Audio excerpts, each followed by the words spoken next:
Hello, traders. FX Pip Collector here. Today is Wednesday, June 12th, and I'm going to be analyzing the Aussie US dollar starting on the monthly, working my way all the way down to the 1 hour time frame for the full down analysis. So, on the Aussie dollar, I'm definitely still very bullish overall. I still think there's a pretty good likelihood that this is going to keep on going up, probably to at least the 78, maybe the 61.8 to make a wave Y, which I think this is an ABC of wave Y. Most likely going to go up and take out these previous highs and look something like this. So let's head down to the weekly time frame. On the weekly time frame, I do still think this is the end of a wave B of Y. I think this is an A of Y. I think this is a wave 1 of the wave C of Y, wave 2, and I still think this is all just parts of a wave 3, and I think it's all just subdivisions of a much bigger wave 3 trend that is going to play out over the next several months, maybe even up to a year. Going down to the daily time frame, I still see this as 5 waves up. Still looks like it possibly could be a wave 1. I still think this looks like it could possibly be a wave 2.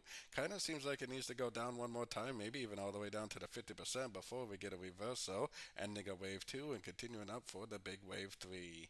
So heading down to the 4 hour time frame. On the 4 hour time frame, to me, it kind of looks like it needs to go down one more time. It looks like we're making like an overlapping trend, which oftentimes trends within corrections are very, very overlapping. I think there's a good chance this is a wave 4. I think it needs to go down for a wave 5. And then if the interest rate news, maybe CPI will cause it to go down, and then interest rate news today will cause it to go up, break structure, and continue the uptrend. Or if you never do see the break of structure to the upside, I would just continue to go short and just continue to hold your shorts for the continuation of possibly the downtrend.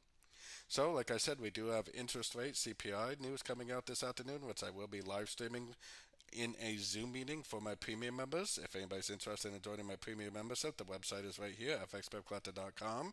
But I will also be live streaming on YouTube later on today for the FOMC interest rate news at 6:30 UK time, GMT plus 1, or at 1:30 Eastern Standard Time. So for now, I'm definitely looking at this as probably drifting up a little more, maybe even all the way to the 50%. I think that what's likely to happen is CPI is going to cause it to go down, and then probably interest rate news will cause it to go up, break structure, continue the uptrend.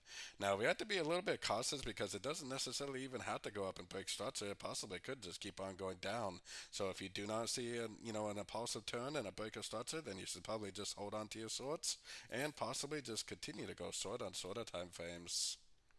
So don't forget to join my free Discord channel, which is linked down here in the corner. And don't forget to check out my website if you'd like to get access to my live trading sessions and my swing trade setups. As always, thank you and happy trading.